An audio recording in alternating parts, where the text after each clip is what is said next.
Bienvenue de nouveau sur la chaîne podcast des développeurs et développeuses curieux et curieuses. J'espère que vous avez passé de bonnes fêtes, en tout cas déjà la première fête Noël. J'espère que vous avez eu de beaux cadeaux. Je fais une pause aussi, en tout cas j'en ai fait une hier et je reprends jeudi pour une petite pause, quelques jours par-ci, par-là. Et j'en profite pour continuer cette chaîne podcast. Alors, on a été sur les observables. Vous avez dû sans doute commencer à écouter ce qu'est un observable, peut-être que vous connaissez déjà.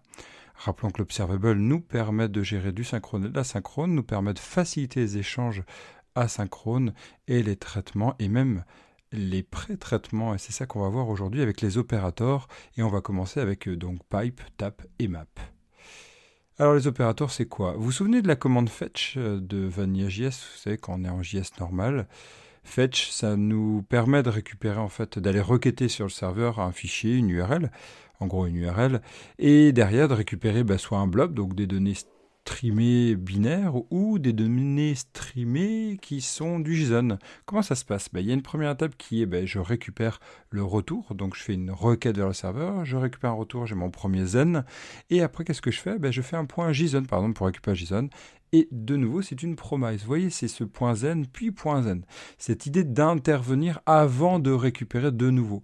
Et en fait, c'est ça qu'on va devoir garder à l'esprit quand on travaille avec les observables, où on va interagir en fait dans le tuyau. Reprenons d'ailleurs l'image du tuyau. Vous savez, ce tuyau où en fait, on a un émetteur qui va ouvrir le robinet et qui va décider de mettre de l'eau dedans, ou des billes, on peut voir des billes d'eau. Et puis, il y a un récepteur qui va dire, écoute, je veux recevoir cette information. Et cette personne va ne le recevoir que lorsque j'émets. Et à chaque fois que je vais souscrire, ça déclenche tout ça. Et si je resouscris, ça redéclenche tout. C'est pas des nouvelles à chaque fois, c'est pas les mêmes, c'est bien des nouvelles. Oui, donc, qu'est-ce qu'on peut faire dessus? On pourrait se dire, tiens, je vais rentrer dans le tuyau et puis je vais observer ce qu'il y a dans le tuyau. Donc chaque goutte d'eau, je peux l'observer. Ça va être le tap. Et on va pouvoir dire, écoute, cette goutte d'eau, elle est bleue ou elle est transparente. Eh bien, je vais la transformer, je vais la mettre jaune. On peut le faire aussi. Et moi, quand j'aurai souscrit à la fin, je récupérerai, non pas la bleue de base ou la blanche transparente, je récupérerai bien la jaune ou la verte, ce que j'ai modifié. Bon, on va commencer avec donc ce tap. Alors, parlons du pipe. Le pipe, donc, c'est une méthode qui permet d'appliquer des fonctions intérieures au sens séquentiel. Donc, je mets une première méthode, puis une deuxième, puis une troisième dans le pipe. C'est bien ce terme-là, il porte super bien ce nom-là. C'est bien le tuyau. L'idée, c'est d'aller piper à l'intérieur.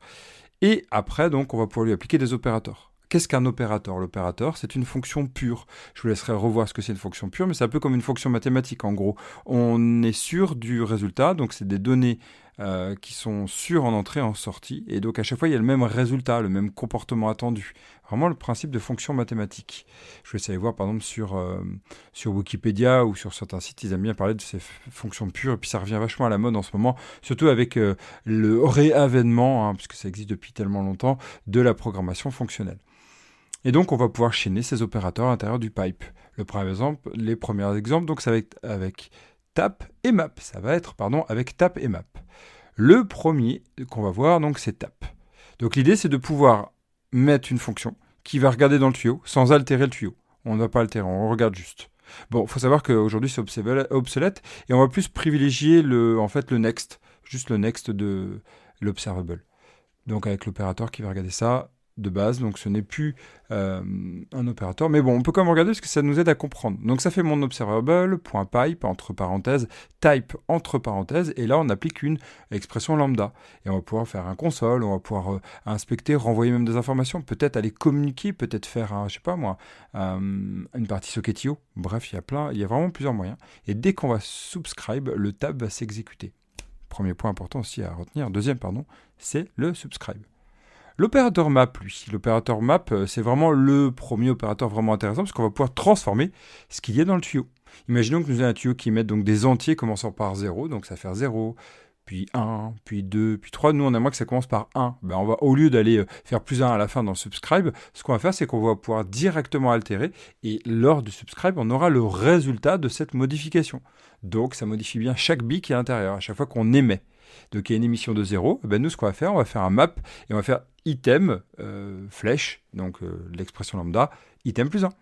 Et on renvoie la donnée dans l'observable, donc ça reconstruit un observable et hop, ça l'émet. Et dans subscribe, on va recevoir 1, puis 2, puis 3, puis 4, puis 5, etc. On va pouvoir aller beaucoup plus loin. Par exemple, si on a un tableau et qu'on va altérer tous les éléments, si on veut pouvoir récupérer, par exemple, des chaînes à partir d'entiers, et ainsi de suite. Ou même, par exemple, si on a un émetteur qui va faire toutes les secondes et on va pouvoir aller renvoyer d'autres informations, le map va être vraiment très précieux. Donc, c'est un des opérateurs que vous utiliserez la plupart du temps. Et on découvrira qu'il y en a d'autres avec le map. Il y a le switch map, le merge map, etc. Voilà, c'est le premier modificateur de ce qu'il y a dans le tuyau avant réception. Alors, je vous souhaite de continuer avec les observables. Nous, dans le prochain épisode, on continuera notre avancée sur la découverte d'ArcGIS. On découvrira donc la partie filter, comment on peut filtrer chaque donnée qui émet. Et est-ce que certaines, en fait, ça reconstruira selon certaines données, certaines règles. C'est un if, en fait, dans l'observable. Je vous dis à très vite et normalement, on ne se reverra pas avant la partie qui va nous amener à 2021, quand même, le nouvel an, qui va nous préparer à une, on espère, meilleure année que 2020. Et je vous souhaite de très belles fêtes de fin d'année. Profitez bien de votre famille et de vos amis. Je vous dis à très vite et codez bien. J'espère que vous aurez quand même du temps pour coder avec les nouveaux jouets que vous avez eus par le papa ou la maman Noël. Ciao!